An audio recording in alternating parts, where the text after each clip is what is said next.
Hello friends, सर्वांना नमस्कार. आज आपण इंडियन टॅक्स स्ट्रक्चर या घटकाविषयी माहिती घेणार आहोत. इंडियन टॅक्स स्ट्रक्चर या घटकाची माहिती घेण्या अगोदर आपल्याला टॅक्सेशन या संकल्पनेचा अर्थ समजून घेणं आवश्यक आहे. म्हणून टॅक्सेशनचा अर्थ समजून घेऊ. Tax is nothing but the compulsory payment to the government by an individuals and organisations. It is used as a tool to implement fiscal policies in order to achieve the economic objective of the country concerned. म्हणजे संबंधित देशांच्या सर्व आर्थिक उद्देश साध्य करण्यासाठी ज्या घटकाचा वापर केला जातो त्याला कर असं संबोधलं जातं. आणि हा कर जो आहे देशातील प्रत्येक व्यक्तीला आणि संघटनेला अनिवार्यपणे सरकारला द्यावं लागतं. म्हणून हे संकल्पना समजून घेण्यासाठी काही लेखकांच्या व्याख्याही आपल्याला पाहाव्या लागतील. त्यामध्ये नंबर 1 ची जी व्याख्या आहे ती आहे होल्मस यांची, जी की US सुप्रीम कोर्टाचे माजी न्यायाधीश आहेत. त्यांच्या मतानुसार व्याख्या जी आहे ती पहा. Tax is the price which we pay for a civilised society. म्हणजे सुसंस्कृत समाजाच्या विकासासाठी आपण जे काही किंमत देतो त्याला काय म्हणलं जातं? कर असं म्हणलं जातं. म्हणजे हे कंपल्सरी स्वरूपाचं देणं आपल्याला द्यावं लागतं. या देण्याच्या स्वरूपातून किंवा या कराच्या स्वरूपातून सरकारला जे काही रेव्हेन्यू प्राप्त होत असतो त्या रेव्हेन्यूचा, त्या महसुलाचा वापर सरकार देशाच्या सर्वांगीण विकासासाठी करत असते. म्हणून हा जो टॅक्स आहे हा सरकारचा रेव्हेन्यू गोळा करण्याचा किंवा रेव्हेन्यू कलेक्ट करण्याचा एक अतिशय महत्त्वाचा रेव्हेन्यू सोर्स आहे. अशा अनेकविध मार्गाचा वापर करून सरकार रेव्हेन्यू कलेक्ट करत असते. म्हणून या अनेकविध मार्गापैकी टॅक्स हा अतिशय महत्त्वाचा आणि अतिशय कंपल्सरी किंवा इम्पॉर्टंट घटक आहे आणि या घटकाविषयी माहिती घेणं आपल्याला आज आवश्यक आहे. म्हणून त्यानंतर जो इंडियन टॅक्स स्ट्रक्चर आहे तो इंडियन टॅक्स स्ट्रक्चर जो 2 विभागामध्ये विभागलेला आहे. त्यामध्ये नंबर 1 चा जो विभाग आहे तो आहे डायरेक्ट टॅक्स आणि दुसरा आहे इनडायरेक्ट टॅक्स. आता डायरेक्ट टॅक्स आणि इनडायरेक्ट टॅक्स या दोन्ही घटकामधला फरक समजून घेण्या अगोदर आपल्याला काय करावं लागतं? म्हणजे हे दोन्ही जे घटक आहेत किंवा हे दोन्ही जे प्रकार आहेत ते कशावर अवलंबून आहेत? Impact of tax and the incidence of the tax ह्या 2 घटकावर अवलंबून आहेत. म्हणजे म्हणून इम्पॅक्ट आणि इन्सिडन्स ऑफ द टॅक्स या दोन्ही संकल्पनेविषयी आपल्याला माहिती घेणं आवश्यक आहे किंवा समजून घेणं आवश्यक आहे. तर त्यामध्ये जी नंबर 1 ची संकल्पना आहे ती आहे इम्पॅक्ट ऑफ टॅक्स. याला आपण मराठीमध्ये म्हणतो कराघात.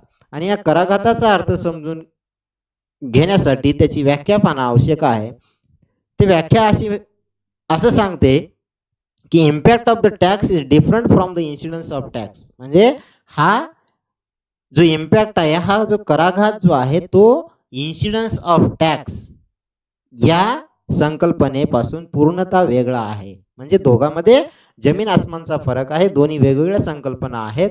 म्हणून it refers to the point of original assessment. म्हणजे कराची कायदेशीर जबाबदारी असेस करण्यासाठीच जे मूळ जो पॉइंट आहे, जो मूळ जो केंद्रबिंदू आहे तो इम्पॅक्ट ऑफ टॅक्स आहे. म्हणून इम्पॅक्ट ऑफ टॅक्स काय आहे? तर कायदेशीर जबाबदारी ज्या व्यक्तीवर पडत असते त्याच व्यक्तीला कराचा बोजा सुद्धा सहन करावा लागतो. ओके, कायदेशीर जबाबदारी जी ज्या व्यक्तीवर पडत असते त्याला कराचा त्रास सहन करावा लागतो. म्हणून the impact of tax is on person from whom government collects money in first instance. सर्वप्रथम शासन किंवा सरकार जे कर आहे ज्या व्यक्तीकडनं गोळा करतो त्याच व्यक्तीवरती हा कराचा घात होत असतो आणि कराचा त्रास त्याला सहन करावा लागतो. दुसरी जी संकल्पना आहे ती आहे इन्सिडन्स ऑफ टॅक्स. ही इन्सिडन्स ऑफ टॅक्स जी आहे इम्पॅक्ट ऑफ टॅक्स पासून पूर्णतः वेगळी आहे. Incidence of tax means the ultimate point of tax burden. म्हणजे हा शेवटचा बिंदू आहे. कराचा जो बोजा जो असतो तो कराचा बोजा हा शेवटी ज्या व्यक्तीला सहन करावा लागतो त्या व्यक्तीवरती हा कराचा भार पडत असतो. त्याला मराठीत कराचा भार असं म्हणलं जातं किंवा बर्डन ऑफ टॅक्स किंवा final money burden of tax किंवा final resting place of tax असं सुद्धा त्याला म्हणलं जातं. ह्या दोन्ही संकल्पना आपण उदाहरणाच्या साहाय्याने समजून घेऊ. Suppose an excise duty is imposed on sugar producer. The producer shifts this excise duty by charging an extra price equal to the excise duty from the wholesaler, who in turn charges it to the retailer and finally from the consumers. This means the impact of excise duty is upon the sugar producer, who pays it to the government, but the incidence of tax is upon consumers, who actually bears the tax burden. पहा, जी excise duty impose केलेली आहे ती सर्वप्रथम कोणावर impose केलेली आहे? Sugar प्रोड्युसरवर impose केलेली आहे. पण शुगर प्रोड्युसर नंतर काय करतो तर ती एक्साइज ड्यूटी एक्स्ट्रा चार्ज करून कोणाकडे ट्रान्सफर करत असतो? तो होलसेलरकडे ट्रान्सफर करतो आणि होलसेलर कोणाकडे ट्रान्सफर करतो? रिटेलरकडे एक्स्ट्रा चार्ज लावून ट्रान्सफर करतो आणि फायनली तो रिटेलर जो आहे तो त्या कंझ्युमरकडनं पूर्णतः एक्स्ट्रा प्राइस लावून तो कर वसूल करत असतो. म्हणजे याचाच अर्थ असा की जो इम्पॅक्ट ऑफ एक्साइज ड्यूटी जी आहे किंवा इम्पॅक्ट ऑफ टॅक्स जी आहे ती कोणावर पडलेला आहे? सर्वप्रथम शुगर प्रोड्युसरवर पडलेला आहे आणि ज्याने सर्वप्रथम गव्हर्नमेंटला कर भरलेला आहे. आणि नंतर इन्सिडन्स ऑफ टॅक्स जी आहे ते कोणावर आहे? कंझ्युमरवर आहे, ज्यांना की शेवटी बर्डन ऑफ टॅक्स जो आहे सर्व बर्डन ऑफ टॅक्स त्यांना सहन केलेला आहे, त्याच्यावर पडलेला आहे. म्हणून इन्सिडन्स ऑफ टॅक्स आणि इम्पॅक्ट ऑफ टॅक्स या दोन्ही ज्या संकल्पना आहेत एकमेकापासून वेगळ्या आहेत. म्हणजे शुगर प्रोड्युसरला जी कायदेशीर जबाबदारी जी पडलेली आहे त्यानं ती पार पाडलेली आहे. पण नंतर जे इन्सिडन्स ऑफ टॅक्स आहे, कराचा जो भार आहे किंवा कराचं जे बर्डन आहे ते मात्र फायनल कंझ्युमरलाच सहन करावं लागलेलं आहे.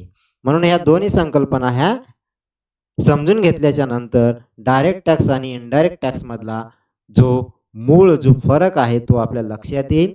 तर पहा, सर्वप्रथम आपण डायरेक्ट टॅक्स इंडियन टॅक्स स्ट्रक्चरचा जो पहिला घटक आहे किंवा प्रकारचा जो पहिला प्रकार आहे त्यामधला डायरेक्ट टॅक्स आहे. When the impact and incidence of tax falls on one and the same person it is called as the direct tax. म्हणजे कराचा घात आणि करभार हा ज्यावेळेस एकाच व्यक्तीवर होत असतो किंवा पडत असतो त्यावेळेस त्याला काय म्हणलं जातं? डायरेक्ट टॅक्स असं म्हणलं जातं. याचं उदाहरण आहे इन्कम टॅक्स, वेल्थ टॅक्स. म्हणजे इन्कम टॅक्स ज्या व्यक्तीचं उत्पन्न करपात्र उत्पन्न आहे त्याच व्यक्तीला त्याच्या उत्पन्नावरती कर भरावा लागतो. तर दुसरा जो मुद्दा आहे यानंतरचा आपल्या सिलेबसचा तो आहे डिफरन्स बिटवीन डायरेक्ट टॅक्स आणि इनडायरेक्ट टॅक्स. या दोन्ही संकल्पनेमधला किंवा या दोन्ही प्रकारामधला फरक समजून घेण्यासाठी काही मुद्द्याचा आधार आपण या ठिकाणी घेऊ. नंबर 1चा जो मुद्दा आहे, ज्यावेळेस when the impact and incidence of tax falls on one and the same person is called direct taxes, whereas when the impact and incidence of tax falls on two different persons or people is called indirect taxes. म्हणजे ज्यावेळेस कराचा घात आणि करभार हा ज्यावेळेस एकाच व्यक्तीवर पडत असतो त्याला प्रत्यक्ष कर असं म्हणलं जातं आणि ज्यावेळेस या कराचा घात आणि करभार हा ज्यावेळेस दोन वेगवेगळ्या व्यक्तीवरती पडतो त्यावेळेस त्याला अप्रत्यक्ष कर असं म्हणलं जातं. 2 नंबरचा जो फरकाचा मुद्दा आहे, income tax, wealth tax, land revenue, corporation tax are the examples of direct taxes और types of direct taxes, whereas excise duty, sales tax, custom duty, entertainment tax are the types of indirect taxes or examples of the indirect taxes.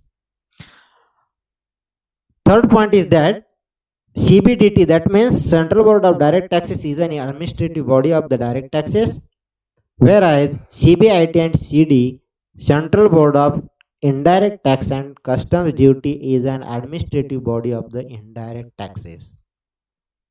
Fourth number point is that rates of direct taxes are different for different assessee. For example, high rate for high income and the low rate for low income. Whereas in indirect taxes, rates of direct taxes are same for all assessees. There is no discrimination in the tax rate for the taxpayer.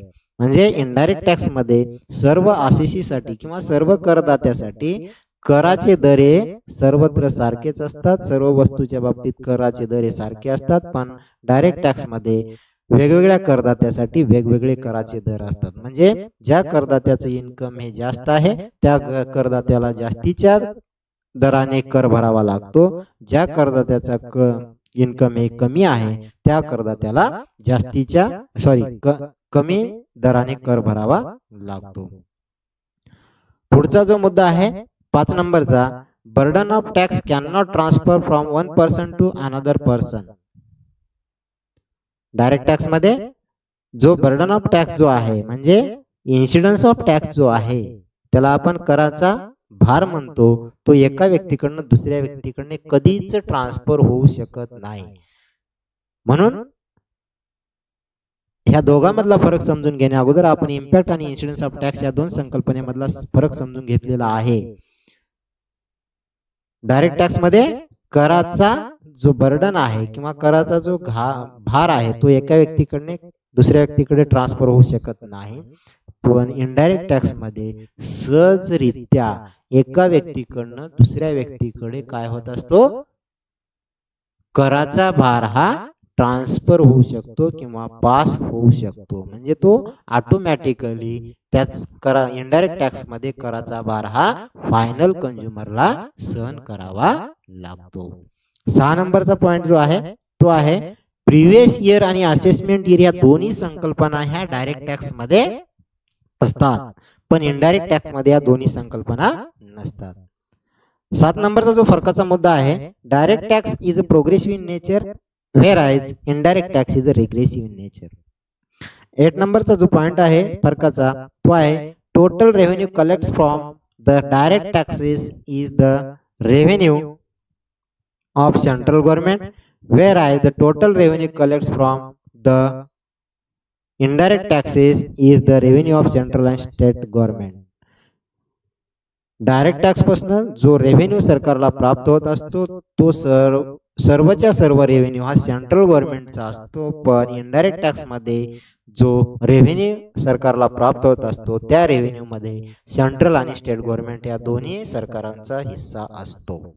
शेवटचा आणि 9 नंबरचा मुद्दा जो आहे, direct tax is an income based tax whereas indirect tax is a supply based tax.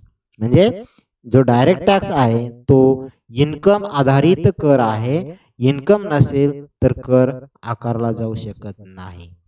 म्हणून indirect tax जो आहे तो सप्लाय बेस्ड टॅक्स आहे. ज्या ठिकाणी गुड्स आणि सेवांचा सप्लाय होत नाही त्या ठिकाणी अप्रत्यक्ष कर आकारला जात नाही. म्हणून वस्तू आणि सेवांचा जो व्हॅल्यू ऑफ सप्लाय आहे किंवा पुरवठा मूल्य आहे त्या पुरवठा मूल्यावरच अप्रत्यक्ष कर आकारला जातो. म्हणून हा सप्लाय बेस्ड कर आहे आणि डायरेक्ट टॅक्स हा इन्कमवर आकारला जातो म्हणून हा इन्कम बेस्ड टॅक्स आहे. अशा hello friends, Indian tax structure जी दुसरी संकल्पना आहे ती आहे किंवा दुसरा जो इंडियन टॅक्स स्ट्रक्चरचा घटक आहे तो आहे इनडायरेक्ट टॅक्स. इनडायरेक्ट टॅक्स मध्ये म्हणजे when the impact and incidence of tax falls on two different person it is called as the indirect tax. For example, excise duty आहे, एंटरटेनमेंट टॅक्स आहे, VAT आहे, हे काय इनडायरेक्ट टॅक्सची उदाहरण आहेत. म्हणजेच जो कराचा घात आणि कराचा जो भार आहे तो एकाच व्यक्तीवर न पडता म्हणजे दोन्हीही गोष्टी एकाच व्यक्तीवर न घडता ते दोन वेगवेगळ्या व्यक्तीवरती होत त्याचा परिणाम होत असेल तर त्याला अप्रत्यक्ष कर मानलं जातं. म्हणजे कराची जी कर भरण्याची जी कायदेशीर जबाबदारी आहे मागच्या उदाहरणामध्ये आपण पाहिलेलं आहे त्याच्यामध्ये कर भरण्याची कायदेशीर जबाबदारी कोणावरती पडलेली आहे, शुगर प्रोड्युसरवरती पडलेली आहे. आणि तो शुगर प्रोड्युसर जो आहे तो गव्हर्नमेंटला कर भरलेला आहे पण फायनली तो कराचा बोजा कोणावरती टाकलेला आहे, इन्सिडन्स ऑफ टॅक्स कोणावर टाकलेला आहे म्हणजे कराचा भार तो फायनल कंझ्युमरवर टाकलेला आहे. म्हणून हा काय आहे, अप्रत्यक्ष कर आहे. अप्रत्यक्ष कर हा सहजपणे एका व्यक्तीकडनं दुसऱ्या व्यक्तीकडे काय केला जातो, पास केला जातो किंवा तो ट्रान्सफर केला जाऊ शकतो. पण प्रत्यक्ष कर किंवा डायरेक्ट टॅक्स हा एका व्यक्तीकडनं दुसऱ्या व्यक्तीकडे ट्रान्सफर केला जाऊ शकत नाही, कारण हा प्रत्यक्ष कर हा त्या व्यक्तीच्या प्रत्यक्ष उत्पन्नावरच आकारला जातो, म्हणून त्याला प्रत्यक्ष कर असं म्हणलेलं आहे. मित्रो, आज आपण या व्हिडिओच्या माध्यमातून इंडियन टॅक्स स्ट्रक्चर या घटकाविषयी थोडक्यात माहिती घेतलेली आहे. तर आज आपण या ठिकाणी थांबू. सर्वांचे मनपूर्वक धन्यवाद.